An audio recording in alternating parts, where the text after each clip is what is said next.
నమస్తే, welcome to power debate. నేను బ్రహ్మనాయుడు. ఈరోజు అసెంబ్లీ సమావేశాలు ప్రారంభమయ్యాయి. ఎప్పట్లాగనే ప్రతిపక్ష వైఎస్ఆర్సీపీ అసెంబ్లీకి డుమ్మా కొట్టింది. అయితే శాసన మండలికి వారు హాజరయ్యారు, శాసనసభకు రాలేదు. ఏపీ శాసనసభలో వైసీపీపై ముఖ్యమంత్రి చంద్రబాబు సీరియస్ అయ్యారు. వైసీపీ హయాంలో ఒక్క టీచర్ రిక్రూట్మెంట్ కూడా జరగలేదన్నారు. గత కొన్ని రోజుల నుంచి కూడా వైఎస్ఆర్ కాంగ్రెస్ పార్టీ డిఎస్సికి సంబంధించినటువంటి ఉద్యోగాల మీద వారు స్పోర్ట్స్ కోటాలో అవకతవకలు జరిగాయని చెప్పేసి, అవినీతి జరిగిందని చెప్పేసి గత కొన్ని రోజుల నుంచి వైఎస్ఆర్ కాంగ్రెస్ పార్టీ శ్రేణులు పెద్ద ఎత్తున కూటమి ప్రభుత్వం మీద దుమ్మెత్తిపోస్తున్న పరిస్థితి కనపడతా ఉంది. వివిధ నియోజకవర్గాల్లో, జిల్లా కేంద్రాల్లో, నియోజకవర్గ కేంద్రాల్లో వారు నిరసనలు, రిలే నిరాహార దీక్షలు కూడా చేస్తూ ఉన్నారు. ఆ అంశానికి సంబంధించి ముఖ్యమంత్రి చాలా సీరియస్ అయ్యారు. ఏపీ అసెంబ్లీలో ముఖ్యమంత్రిగా 11 సార్లు డిఎస్సి నిర్వహించామన్నారు సీఎం చంద్రబాబు. నేనే సీఎం సీట్లో కూర్చున్నంత వరకు తప్పు చేసిన వారికి అదే చివరి రోజని ముఖ్యమంత్రి హెచ్చరించారు. అంటే ఎలాంటి అవకతవకలు ఉద్యోగ నియామకాల్లో జరగలేదని ముఖ్యమంత్రి ఖరాఖండిగా చెప్పారు. దమ్ముంటే వైసీపీ నేతలు అసెంబ్లీకి రావాలని సీఎం సవాల్ విసిరారు. డిఎస్సిపై వైసీపీ దగ్గర ఎలాంటి సాక్ష్యాధారాలు లేవన్నారు ముఖ్యమంత్రి చంద్రబాబు. అవకతవకలను ఎట్టి పరిస్థితుల్లో సహించబోమన్నారు. మరొక అంశం చూస్తే,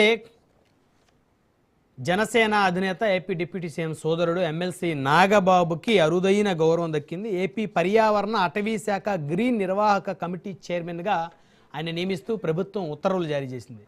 క్యాబినెట్ హోదాను ఎమ్మెల్సీ నాగబాబుకి కేటాయించింది ఏపీ ప్రభుత్వం.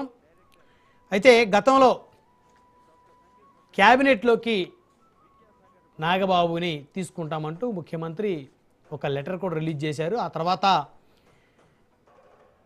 ఏపీ డిప్యూటీ సీఎం అందరిలాగా తన సోదరుడిని మంత్రివర్గంలో కూర్చోబెట్టనని, ఎమ్మెల్సీ ఇచ్చిన తర్వాత ఆయన్ని క్యాబినెట్లోకి తీసుకుంటామని వారు కొన్ని రోజుల తర్వాత ప్రెస్ మీట్ పెట్టి చెప్పారు.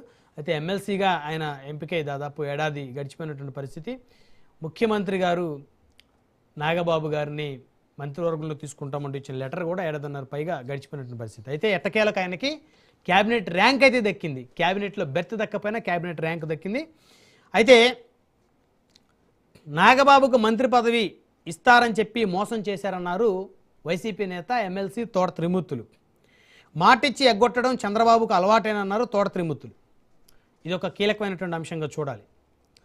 అంటే నాగబాబుకి మంత్రి పదవి వస్తుందని తాను సంతోషించానన్నారు మీడియాతో తోట త్రిమూర్తులు. మంత్రి పదవి ఇస్తామని ఎగ్గొట్టారన్నారు. చివరికి క్యాబినెట్ హోదా ఇచ్చారు కానీ క్యాబినెట్లో చోటు కల్పించలేదని వైసీపీ ఎమ్మెల్సీ తోట త్రిమూర్తులు సంచలనమైనటువంటి కామెంట్ చేశారు. వైసీపీ ప్రభుత్వానికి దద్దమ్మ ప్రభుత్వాన్ని విమర్శించారు మంత్రి అచ్చెన్నాయుడు. దద్దమ్మ అనే వ్యాఖ్యలపై వైసీపీ అభ్యంతరం వ్యక్తం చేసింది. తన పర్సనాలిటీ మీద వ్యాఖ్యలు చేసినటువంటి బొత్సకు అచ్చెన్న కూడా వార్నింగ్ ఇచ్చారు మండలిలో. ఈ అంశాలను చర్చిద్దాం. ఇదే వాటి పవర్ డిబేట్. అసెంబ్లీలో మాటలు మంటలు. డిబేట్లో మనతో పాల్గొంటా ఉన్నారు సజ్జా అజయ్ గారు, తెలుగుదేశం పార్టీ రాష్ట్ర అధికార ప్రతినిధి వారు మనతో జుమ్కలు జాయిన్ అయ్యారు. మర్రాబ్ సురేష్ గారు, జనసేన పార్టీ సీనియర్ నాయకులు, గజపతి నగరం నియోజకవర్గం ఇన్ఛార్జ్ వారు కూడా మనతో జుమ్కలు జాయిన్ అయ్యారు. కారుమంచి రమేష్ గారు, వైఎస్ఆర్ కాంగ్రెస్ పార్టీ నాయకులు వారు కూడా మనతో జుమ్కలు జాయిన్ అయ్యారు. అదేవిధంగా కృష్ణాయిల్ గారు, రాజకీయ విశేషకులు మనతో చెప్పిన వారు కూడా మనతో జుమ్కలు జాయిన్ అయ్యారు. ముందు మనతో మర్రాబ్ సురేష్ గారిని వారితో మాట్లాడదాం. సురేష్ గారు, గుడ్ ఈవినింగ్ అండి. గుడ్ ఈవినింగ్ బ్రహ్మనాయుడు గారు. సో మొత్తానికి అసెంబ్లీ సమావేశాలకు సంబంధించి మీ అధినేత AP deputy CM Pawan Kalyan గారు జ్వరం కారణంగా వారు అసెంబ్లీ సమావేశాలకు హాజరు కాలేదని తెలిసింది. అదేవిధంగా మరి ఈరోజు మీ పార్టీ నాయకుడు ఎమ్మెల్సీ కొనిదెల నాగబాబు గారికి క్యాబినెట్ హోదాని ప్రభుత్వం కల్పించడం ఎలా చూస్తున్నారు?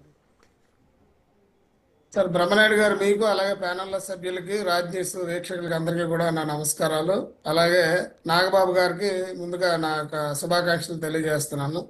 ఎందుకంటే మీరు అన్నట్టు మంత్రి పదవి వస్తుందా లేదా అలాన్నీ మనకు తెలియనటువంటి అంశాలే, కానీ కాకపోతే ఆయనకు ఒక నచ్చినటువంటి ఒక పని, ఈ యొక్క ఏదైతే గ్రీన్ చైర్మన్ హోదా ఇచ్చారో ఆయనకు ఒక నచ్చినటువంటిది.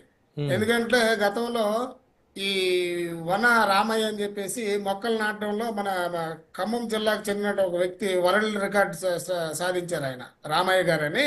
ఉమ్, ఆయన్ని చాలా సంవత్సరాల క్రితమే ఆయన్ని ఇంటికి పిలిపించుకోవడం కానీ ఆయనకి ప్రోత్సాహం అందించడం కానీ ఆయనకి ఈ యొక్క పర్యావరణం మీద చాలా ఒక ప్రేమ ఉంది. అది చాలా మందికి తెలియదు.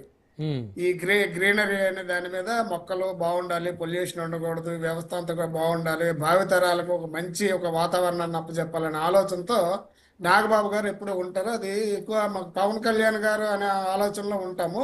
కాకపోతే అదే విధంగా అంతకు మించి కూడా ఈయన యొక్క పర్యావరణ ప్రేమికుడు నాగబాబు గారు. ఉమ్. అందుకు ఆయనకి ఈ పదవి ఇచ్చినందుకు మేము చాలా సంతోషంగా ఉన్నాం. అందుకు ఆయనకి శుభాకాంక్షలు కూడా తెలియజేస్తాం. అదే క్యాబినెట్లో చోటు కల్పిస్తామన్న ప్రభుత్వం క్యాబినెట్ ర్యాంక్ ఇవ్వటం మీద ఏమి అసంతృప్తి ఏం లేదా? సార్ అంటే నాకు తెలిసిన నాగబాబు గారు ఏంటంటే ఏది ఉన్నది ఉన్నట్టుగా ముక్కుసూటిగా మాట్లాడే ఒక వ్యక్తిగా ఉమ్, ఆయనకి ఏ పని అప్పచెప్పినా కూడా ఆయన నీతి నిజాయితీతో నిబద్ధతగా పనిచేసేటువంటి ఒక వ్యక్తి. అలాగే నేను కొంతమంది మాటలు నేను వింటున్నాను. ఆయనకి ఎమ్మెల్సీ ఇచ్చినప్పుడు కూడా ఆయన చాలా మంది విమర్శించారు. ఆ సోదరుడు కాబట్టి ఆయనకి ఇచ్చారు అన్నారు. ఈరోజు చైర్మన్ ఇస్తే ఆ మంత్రి పదవి ఇవ్వలేదు అనేది చెప్పే ఇదే మనుషులు మళ్ళీ ఈరోజు చైర్మన్ గా ఇస్తే మంత్రి పదవి ఇవ్వలేదు అంటున్నారు. మంత్రి పదవి ఇస్తే వాళ్ళ తమ్ముడు కాబట్టి మంత్రి పదవి, వాళ్ళ అన్నయ్య కాబట్టి మంత్రి పదవి ఇచ్చారని అంటారు. అంటే మాట్లాడే వాళ్ళకి నాలుగు నరం లేని నాలుగు ఏదైనా మాట్లాడుతుంది. బట్ ఇది ఏంటంటే ఒక ప్రభుత్వం నడిపేటప్పుడు కూటమిలో ఉండేటప్పుడు ఆ కూటమి నాయకులు కానీ పవన్ కళ్యాణ్ గాని చంద్రబాబు నాయుడు గారు కానీ వీళ్ళందరూ కూడా ఒక ఆలోచన చేసి ఇదన్నీ చేస్తారని నేను అనుకుంటున్నాను. వాళ్ళకి అసంపతి ఉంటుందని మాత్రం నేను ఎట్టి పరిస్థితుల్లో భావించడం లేదు. బ్రహ్మనాయుడు గారు, తోట త్రిమూర్తులు గారు చాలా ఫీల్ అవుతా ఉన్నారు నాగబాబు గారికి మంత్రి పదవి ఇవ్వలేదని, మీ పార్టీ నాయకుడికి మంత్రి పదవి ఇవ్వలేదని. ఒక వైసీపీ నాయకుడు బాధపడటాన్ని ఎలా చూస్తారు? వాళ్ళ బాధలు వర్ణనాతీతం అండి. ఈ తోట త్రిమూర్తులు వీళ్ళందరూ ఏంటంటే వాళ్ళు పవన్ కళ్యాణ్ గారిని మెగా ఫ్యామిలీని ఎప్పుడు ఇబ్బంది పెట్టే రకంగా మాట్లాడేటువంటి వ్యక్తుల మాటలకి పెద్ద క్రెడిబిలిటీ లేదు. వాళ్ళకి ఏదో ఒకటి మాట్లాడాలి, ఈ కూటమిలో చిచ్చు పెట్టాలి, చంద్రబాబు నాయుడు దగ్గర అయిపోయి ఉన్నారు వీళ్ళు, పవన్ కళ్యాణ్ గారు అనే వ్యక్తి లేకపోతే మనం ఈ రోజు హోదాల్లో ఉండేవాళ్ళమి, వైసీపీ అధికారంలో ఉండేది, ఏంటి మా పరిస్థితి ఇలా దిగజారిపోయింది, ప్రతిపక్ష హోదా కూడా లేని పరిస్థితుల్లోకి వెళ్ళిపోయామే అనే బాధలో దుఃఖతో ఏదో ఒకటి మాట్లాడుతుంటారు తోట త్రిమూర్తులు గారు. ఆయన మాట్లాడలేను గతం నుంచి ఎప్పుడు కూడా అంతేనండి. అది సార్ పరిస్థితి. సో మొత్తానికైతే నాగబాబు గారికి క్యాబినెట్ ర్యాంకు కల్పించటం మీద జనసేనలో ఒక జోష్ వచ్చిందంటారు. అంటే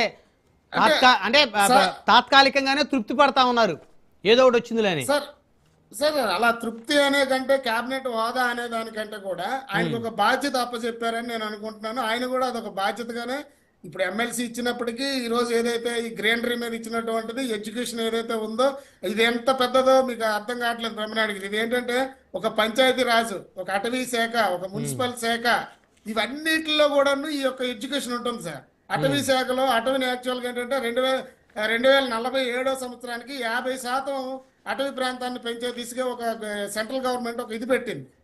దాని దిశగా చేసే ఒక మంచి వర్క్ చేసుకునే అవకాశం అందులో ఉంది.